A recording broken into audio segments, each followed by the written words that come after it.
Hi, my name is Ellie Sutton. And I'm Lillian Clark. Okay, we are going to talk about the session 5 readings. Life Was Brought Back into My Body, a critical race feminista analysis of racial micro-affirmations by Lindsay Perez-Uber, Gabriela Robles, and Daniel Solorzano. And we're going to start off with a summary portion of our recordings. So this article talked a lot about the study of microaffirmations in people, especially women and non-binary people, and just how they can better be seen and heard and loved, as well as the microaggressions that they've experienced. Something that was really interesting is just the impact of microaffirmations, both spiritually and physically, and that it happened through moments when they were able to connect with their culture, such as when they were able to feel seen, when they experienced something with the different senses as well, which was really interesting, such as taste and smell and hearing and even touch. And that physical contact was a really big part in this article as well. I think also another part was really interesting was that the author focused and highlighted the effects of COVID-19 in isolating people and how that was hard, not only physically that it isolated people, but emotionally and socially as well.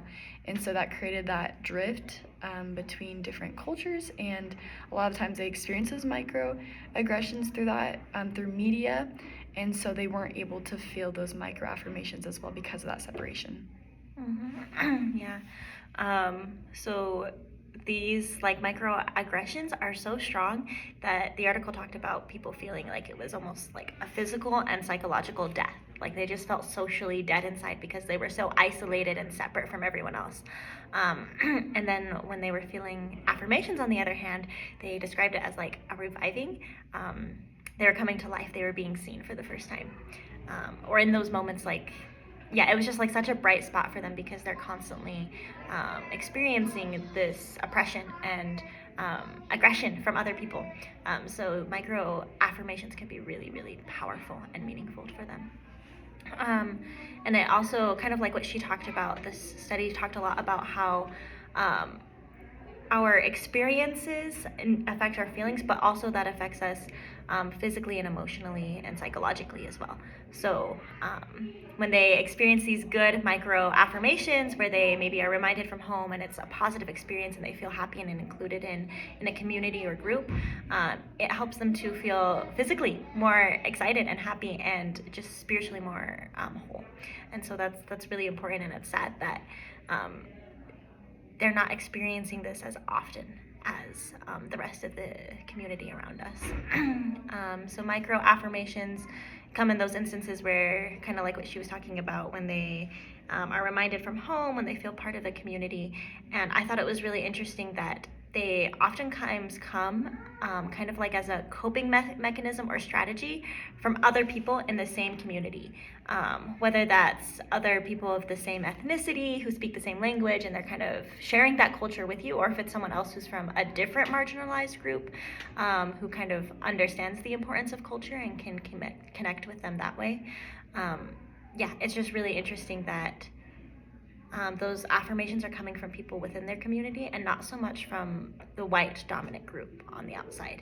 And that's kind of sad too. Okay, next we'll talk about the praxis portion of the recordings. And one thing that I really wanted to apply and include into my classroom would be just like the importance of not focusing on a specific group only during a national month, or a national month that's like focused on that specific group, or a national day, or something that came up in the news recently about that particular group or culture. But I want to be able to incorporate that into my lessons throughout the year, and not just show that a person's only allowed one specific day, but we're allowed all of the cultures, all the days to celebrate our cultures.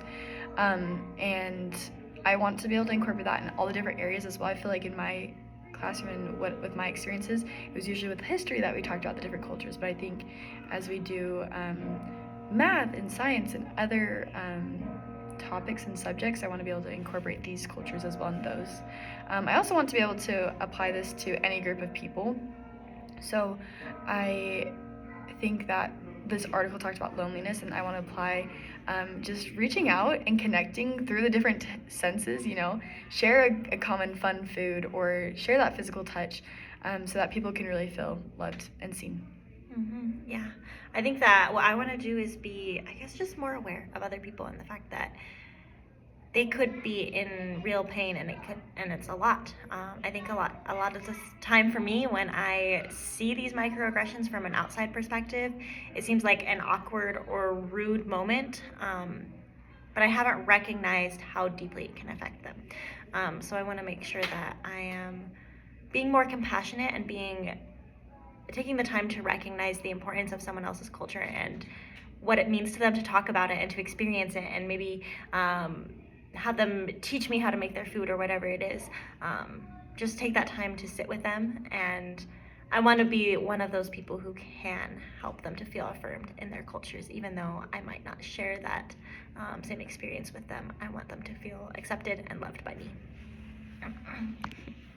We're going to now talk about the reflection portion of the recording. And I really agreed and resonated with this article, and I felt like it was, as someone who doesn't necessarily, I don't know, I wouldn't consider myself in exactly one of these groups.